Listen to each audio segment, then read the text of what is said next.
Bonjour à tous, j'espère que vous allez bien par la grâce de Dieu. Je viens juste attirer l'attention des Africains, des chrétiens qui sont en Europe. Bien-aimés dans le Seigneur, vous savez, la parole de Dieu ne ment jamais. Et ce que Dieu dit, il tient toujours sa parole. Il n'est pas un homme pour mentir. Aujourd'hui, les gens me traitent de folle. Les gens me traitent, je ne sais pas quoi dire. On me traite de tout aujourd'hui. Parce que j'ai accepté de servir le Seigneur dans la vérité. Mais vous devez savoir une chose. Le Seigneur tient toujours sa parole. Il ne ment jamais. S'il dit qu'il va anéantir un pays, il va l'anéantir. S'il dit qu'il veut effacer un pays de la terre, ou un continent j'allais dire, il le fera. Parce que la terre l'appartient, c'est lui qui l'a créée. Le Seigneur, quand il a détruit Sodome et Gomorrhe, il a demandé la permission à personne. Vu l'intensité élevée, le degré élevé du péché, il a effacé Sodome et Gomorrhe de la terre. Bien-aimés dans le Seigneur, je donne cet exemple pour que les gens comprennent que quand le Seigneur veut faire justice, il le fait et personne ne peut l'arrêter. Et ce n'est plus la peine de prier parce que Dieu a dit ne priez plus pour l'Europe. Mais les gens insistent. Ils nous prennent pour des folles. Le Seigneur a dit quittez l'Europe, repartez en Afrique. Les gens ne veulent pas partir à cause du matériel. Vous savez, quand cela arrivera, les gens diront oui, on avait annoncé cela, mais il sera trop tard. Quand cela arrivera, bien-aimés dans le Seigneur, il n'y aura plus possibilité de prendre l'avion pour repartir en Afrique. Parce que ça sera dur. Pire encore pour nous les étrangers qui se trouvent en Europe. Vous avez vu quand la guerre a commencé en Ukraine, les étrangers qui étaient en Ukraine, même pour prendre le train, on leur refusait l'accès, ils n'avaient pas l'accès. La priorité était aux Ukrainiens. Le Seigneur n'est pas un homme pour mentir. Il sait pourquoi il nous dit de repartir. Il sait pourquoi, bien-aimé. S'il nous dit de repartir, repartons. Mais beaucoup sont têtes, ils veulent rester ici. Beaucoup envoient encore leurs enfants pour étudier en Europe. L'heure est grave. Ce qui se passe sous les infos, les gens ne sont pas informés en Afrique. Suivez les journaux internationaux, suivez, vous allez voir.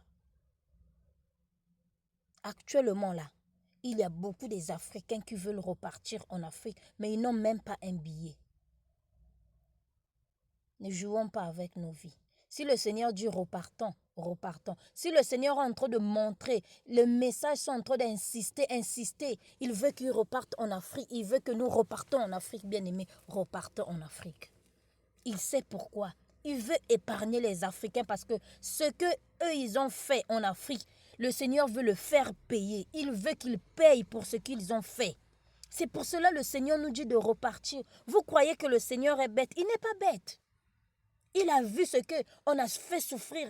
Il a vu comment est-ce qu'on a fait souffrir les Africains. Et jusqu'à aujourd'hui, les Africains continuent à pleurer à cause de ça. Il nous dit de repartir. Nous ne voulons pas repartir. Vous voyez comment est-ce que nous sommes têtus? Il veut nous épargner, mais nous ne voulons pas. Nous ne voulons pas repartir. Nous voulons seulement rester en Europe. Bien-aimés, ouvrons les yeux. Regardons.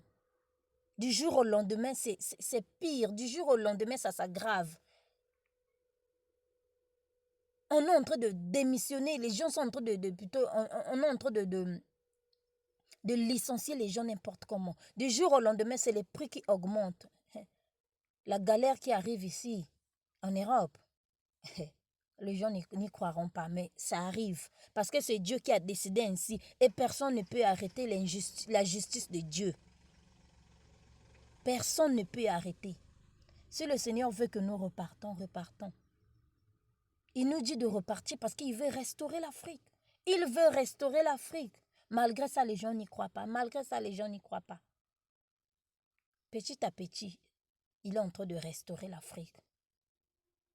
Le berceau de l'humanité, oui, il est en train de restaurer le jardin d'Éden. Et aujourd'hui, c'est beaucoup de Blancs qui veulent partir en Afrique et c'est les Noirs qui veulent venir en Europe, le contraire. Restez là-bas, l'argent que vous avez là, créez des entreprises avec. Beaucoup de gens me demandent, ils m'appellent, comment faire pour venir en Europe. En Europe, ici, c'est chaud. C'est-à-dire le stress qui se passe ici, là, vous ne connaissez pas.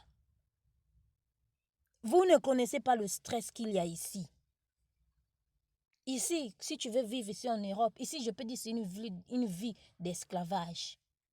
Les gens, nous sommes ici, on vit une vie d'esclavage. Et aujourd'hui, nous cherchons à rentrer. Le Seigneur veut faire justice. Le Seigneur veut faire justice. Il veut faire justice. C'est pour cela qu'il nous dit d'entrer. Il ne veut pas voir ses enfants mourir bêtement. C'est pour cela qu'il nous dit de rentrer, bien-aimés. Écoutons la voix du Seigneur. Écoutons ce qu'il est en train de nous dire. S'il nous dit de rentrer, rentrons. Parce qu'il y a le réveil, un grand réveil qui arrive en Afrique. Un grand réveil. Il y aura un grand changement. J'avais donné ce message. Il y aura un grand changement en Afrique. Bien-aimés, rentrons. Rentrons parce que ce qui arrive ici, en Europe, ça sera très très grave et très difficile. Voyez ce qu'il a fait à Sodome et Gomorrhe. Prenez exemple comme l'histoire de Sodome et Gomorrhe. Il y avait tellement de péchés, l'homosexualité, tout. Il a détruit Sodome et Gomorrhe. Il veut que nous repartons en Afrique pour qu'il fasse justice. Et ce qu'il veut rester, rester. Et quand cela arrivera, il sera trop tard. Ne dites pas que non, le Seigneur n'est pas bien, le Seigneur a fait ceci, a fait cela. Non, il nous avertit, avertit. Mais nous n'écoutons pas. Voilà ça, j'avais annoncé un message. Le Seigneur est en train de me faire voir ce qui... On ne sait pas si on va finir cette année. Regardez. Regardez ce que le président des États-Unis a dit, a annoncé publiquement. Vraiment, prenons conscience. Prenons conscience. Les biens matériels, c'est rien. Sauvons nos vies. Sauvons nos vies. Parce que ce qui arrive là, même si ce n'est pas aujourd'hui, ça sera demain. Parce qu'il a décidé ainsi de faire justice. C'est lui qui a décidé, ce n'est pas nous. Il a décidé ainsi. Prenons conscience, bien-aimés dans le Seigneur.